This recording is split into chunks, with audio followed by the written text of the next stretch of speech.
Керемет достар, бүгін біз сіздермен бірге осындай әдемі үкіні жасайтын боламыз. Ол үшін бізге керек ол қайшы, одан кейін шпажка, кәдімгі шеге де бола береді, бірақ та меніңше осымен ыңғайлы секілді.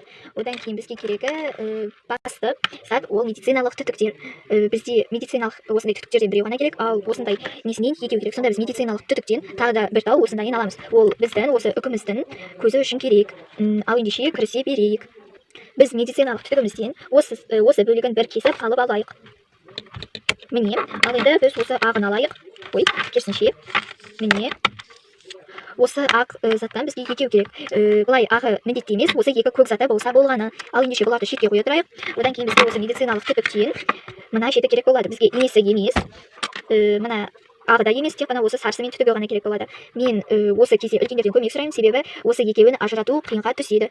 Достар, тағы да маңызды бір бәле зат. Сіздерде бұл ішіне кіріп тұрған кезде оны кесуге болмайды. Себебі бұл жетіс бізге өте қатты қажет болады. Ол бізде міне осы шетінде брелокты ұстап тұру керек. Міне осылай. Мен сіздерге қазір барлығын көрсететін боламын. Ал ендеше біз барлығын жасап біткен секілдіміз. Міне. Бұл бізге керек емес. Және осы керек. Бізге керегі тек қана осы май сатын, бірақ та пластмасс емес шеті. Ал мына аяғы мен мына аяғы бізге маңызды емес. Міне бұларды ала тұрайық. Ал енді өзіміздің осы немізге көшейік. Бізге бір ұзын осынша бөлігін алып алу керек. Міне, осы шетінен кесейін. Қазір міне сіздерде капельницаларыңызбен, медициналық түтіктеріңізбен осы шеті қосылып тұрғанда, сіздерде осы шеті кішкене арық әрі қатты болады. Сіздерге бұл шеті сосын кедергі жасайды. Сол себептен де бұны бірден кесіп тастағандарыңыз жөн. Ал енді біз осыны тағы да екіге бөлеміз. Міне, сонда бізде осындай екі түтік шығуы керек. Енді біз оны осылай екіге бүктеп, көз мөлшерімен осылай біраз тығамыз. Бұл жерде абайлаңыздар. Ол үшкір болғандықтан сіздерге кіріп кетпесін. Міне, меніңше осындай болатын секілді. Ал енді оны осында қоя тұрып, бұны екінші түтікті тағы да өйстіп бүктейміз. Ал енді осыны соған қарама-қарсы қылып жасаймыз. Міне. Сонда біз оны осылай бұруымыз керек. Міне, сонда бізде осындай зат шығуы керек. Міне, төртеуі төрт жақта. Міне, мен өзіме ыңғайлы болу үшін осы ағашымызды кесіп алдым. Ал енді осы жерде мұқият қараңыздар. Осы шетін бұлай, ал мына шетін, екінші шетін осылай жасауымыз керек. Енді бізде шеткілері қалды. Біз мынаған тықпаймыз, керісінше оны айналып екіншісіне тығамыз. Ал мынаны оның алдындағыға емес, келесісіне тығамыз. Міне. Одан кейін біз бұны жақсылап тартуымыз керек. Ең басында. Міне. Осылай. Сонда бізде осындай төрт бүрі шығуы керек. Біз дәл солай медициналық түтікшемізде осынша қалғанша жасаймыз. Мен сіздерге әзірге үш қатарын көрсетейін, тағы да екі рет. Одан кейін өздеріңіз де түсінесіздер деп ойлаймын. Міне, бұл бізде екінші қатары. Және осы шетінен. Және ол таяқшаның мына шетінен де, мына шетінен де өту. Осы шеті мына шетінен, ал мына шеті осы шетінен өтуі керек. Шатастырып алмаңыздар. Міне басынан көрсетейін. Мына аяғынан. Кешіріңіздер, мынаны бұлай. Алды мен арты міндетті түрде осылай жасалу керек. Ал одан кейін мынаны таяқшаның осы шетінен өткізіп, ұстаймыз. Одан кейін мынаны аяғынан өткіземіз. Міне, маған негізі бір-бірлеп тартқан ыңғайлы. Ал кейбіреулері бірден төртеуін тартады. Меніңше олай мықты шықпайтын секілді. Сол себептен де бір-бірлеп тартқандарыңыз үшін. Міне, осылай жасай бересіздер. Ал мен сіздерге біткен соң көрсетемін. Сонда бізде мына төбесіне мына аяққа дейін жасалады. Ал осындай қалдырудың себебіміз мына аяғын жасаймыз. Оны біз сіздермен бірге жасаймыз. Уайымдамаңыздар. Міне, мен жасап болдым. Әрине төртеуі бірдей шыққан жоқ, бірақ та оларды сосын кесіп тастайтын боламыз. Ал енді бізге осы сары затымыздан осы шетін кесуіміз керек. Міне. Міне, сонда бізде бұл осы брелогына қалады. Міне, осылай тұратын болады. Ал енді бұны қоя тұрып, біз бұны тағы да төрт бөлікке бөлуіміз керек. Ол бізде осы аяқтарын ұстап тұру үшін. Міне, мен осыларға арналған төрт бөлікке бөлдім. Ал енді мен осыларды мында кигізуім керек. Осы түтікке. Бірақ та бұларды шынымды айтсам, кигізу қиын секілді. Себебі мен алдында кішкене қиналған болатынмын.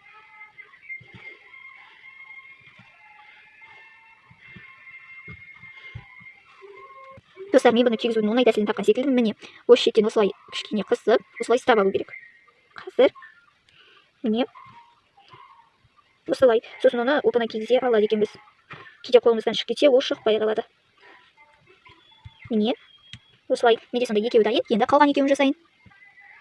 Міне осындай жасаймыз. Сонда бізге осы аяқтары керек. Міне аяқтары осындай шығады сонда. Міне бізде осындай шықты. Ал енді біз бұларды осылай кесіп шығуымыз керек. Бізде осындай шашақ шығу керек кескенімізде. Сол себептен де біз оны кесетін боламыз. Міне мен өзімнің шашақтарымды жасадым. Осындай шашақ шығу керек. Ал енді біз бұны өзіміздің таяқшамыздан алып тастаймыз. Міне, ал енді біз оның басына көшетін боламыз. Ең бірінші біз өзіміздің түтігімізден қазір осы түтігімізден бір осынша бөлігін қиып аламыз. Міне осынша бөлігін және де бір осынша бөлігін. Ал енді біз бұны осылай екіге бүктейміз. Және де оны осыған тығамыз. Қазір сонда бізде басының үшкірлі біз осылай тығуымыз керек. Қараңыздар. Міне.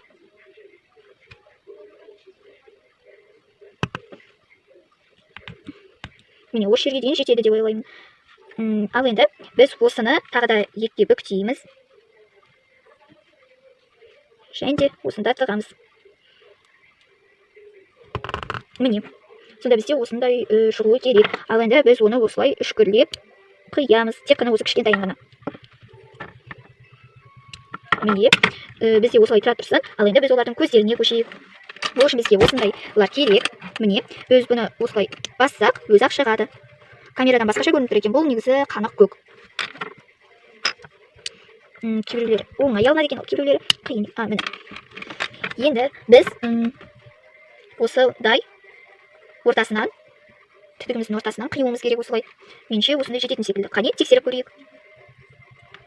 Сонда біз оны көзіне осылай ораймыз. Әрине бұл жер қиын.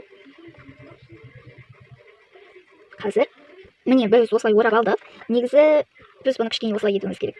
Және де біз осындай нені кесіп дайындап алуымыз. Бірақ та бұл бізге жетпейтін секілді осындай ұзындық. Сол себептен де кішкене дәурек ұзындық алайық. Қазір міне мен кішкене дәурегін алдым. Және де оның ортасын кесіп алдым. Енді мен дәл осылай бұл түтігімізден өлшеп кесіп алайын. Ал енді біз осы түтігіміздің ортасын кесетін боламыз.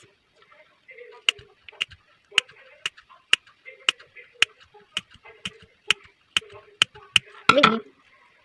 Бізде сонда осылай шықты. Біреу және де екеу. Тағы да бізге осындай бір түтікті тағы да ортасынан кесу керек. Міне, бұл бізге оның кірпігі үшін керек болады. Міне осындай кірпігі үшін. Біз бұны бір осылай кесеміз, міне, қолмен өлшейміз оны. Осылай бірлеп кесеміз. Сонда бізде ұзындығы осындай шығуы керек. Және де дәл осымен өлшеп тағы да біреу кесетін боламыз. Бұны бір 15-20 минутта жасаймыз. Бұл брелогымызды. Міне, екеу дайын. Ал енді біз жаңа кескен түтігімізбен осы көзімізді орайтын боламыз. Оның бір жағы оң, бір жағы теріс болады. Сол себептен де бір жағын әдемі қылып орауымыз керек. Міне, осылай. Бұның сіздердің аяғын оң қыла аласыздар, немесе аяғын. Менше оның аяғын оң қылған жөн секілді, сол себептен де мен осы яғын ораймын. Міне осындай қалғанда біз өзіміздің жаңа кесіп қойған кірпіктерімізді осылай оң жағына қаратуымыз керек. Міне. Ал енді біз бұны инемен пісе тұрамыз. Мен ине дегенде осы несін аламын. Міне. Осы біткен жерін инемен осылай пісе тұрамыз. Ол бізде шашырап кетпес үшін. Ал енді екінші көзін жасаймыз. Достар, біз көзді осылай жасауымыз керек. Міне мен сіздерге көрсету үшін біреуін жасадым. Ал енді екіншісін жасап алайық. Міне, біз осы кірпік жағын мына шетіне қаратуымыз керек, бағана кескен жерімізге. Міне. Бұзылмасын. Кешіріңіздер, дубль 2. Сіздерде мен секілді шашып кетуі мүмкін. Ол кезде сіздер қайттан басынан бастауларыңыз керек. Бұны орауды. Ал енді біз оны осылай төбесіне қойып, кірпігін болашақ кірпігін. Қазір қайттан, достар, дубль 3. Енді біз бұны асықпай осылай күтіңіздер. Міне, бір сөзбен айтқанда, әзірге айта тұрайын. Міне осылай қоясыздар да, осылай қойып, оны мынамен жабуларыңыз керек. Мен қазір оны дұрыстап тұрып жасамасам шықпай жатыр. Міне әзірге біреуі осылай мықты шығуы керек. Қазір екіншісін видеоға жасап көрейін. Міне осылай кірпігін төбесіне қою міндетті. Осылай үшіншісін қазір осылай тығу керек. Міне осылай тығып жіберуіміз керек. Мен ұстап тұрамын қазір, ал әпкем бұны тығып жібереді. Міне дубль 4 ма, дубль 5 ма жасалынды. Міне сонда басы осындай болады. Ал енді бұны кішкене төбеге көтереміз. міне ал енді біз оның кірпіктерін аяғын кескендей кесеміз. Және міне сонда кірпігі осындай, бірақ та бұл мен үшін тым ұзын секілді. Сол себептен де міне кішкене кішірейттім. Міне кірпігі осындай болу керек. Тағы да екіншісін кесейік. Міне бізде осы секілді, енді біз онан осындайын тығуымыз керек. Бұл мынанікі, біз мынанікін тығамыз. Басын кішкене шетке түсіру керек екен. Міне енді біз онан осындай ұстайтын брелогын жасайтын боламыз. Міне әзірге бізде осындай болып тұр. Ал енді біз осындайын кішкене аяғынан кесейік ең бірінші. Міне ал енді біз сіздердің брелоктарыңыздың ұзындығы қандай болғанына байланысты осындай түтігімізді кесетін боламыз. Мен осынша болғанын қалаймын, сол себептен де осылай осы жерінен кесемін. Ал енді міне біз бұны мына шетінен бастап кеспейміз, кішкене орта жағынан бастап кесетін боламыз.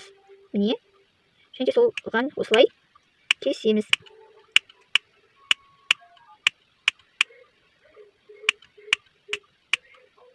Міне сонда бізде осылай шығу керек. Мен бұны кесіп болғаннан кейін, жоқ, тоқтаңыздар достар. Бізде осынша қалуы керек ең соңғы жағында. Бұл шетін кесіп кетпеу керек. Ол бізде осындай несі салыну үшін. Бұны да жасауды қазір көрсетемін. Енді бізге керегі біз осындай домалағын жасайтын боламыз. Ал енді біз бұны кесеміз. Мен өзіме бір осы шетін кесіп аламын, одан кейін сіздерге көрсететін боламын. Мен жаңағы айтқан жерімді кесіп, онан осындай қазір домалағын алып тастадым. Ол сіздердің балықтарыңызға керек болуы мүмкін. Енді мен оны осы шетінен кішкене кестім. Және оны осылай ары қарай кесіп кетемін. Міне бізде осындай шығады. Біз енді оны қайшымызбен былай пішкірлейміз. Міне, ал енді екінші жағын. Сонда бізде осындай шығуы керек. Ал бұл бізде тым жуан болып кеткендіктен оны осылай кесеміз. Сонда бізде осындай арық домалақ шықты. Енді біздің жаңағы осындай немізді аламыз. Және де осында тығамыз. Достар, күтетіңіздер, бұл бізде жақсы ұстануы үшін біз осындай түтікшемізді мында тығып, бірақ осылай саламыз. Сонда ол мықты ұстанатын болады. Ал енді біз осы шетінен салып болсақ, біздің жаңағы домалағымызды міне осындай мен сіздерге қалдырыңыздар деген жерге бір жағын және бір жағынан тығамыз. Міне сонда бізде осындай шығады. Міне екеуін салыстырып көрейік. Көздері әрине әртүрлі, ол сіздердің осындай шеттің алдына қойғандарыңызға байланысты. Мен алдында оны қалай қою керектігін білмедім, сол себептен де менде көзі басқаша шықты. Міне бізде екеуі де бірдей секілді. Егер сіздерге ұнаса, лайк басасыздар ма? Ал сіздерге не түсініксіз болды, соны комментарийға жазсаңыздар болады. Ал ендеше қош сау болыңыздар.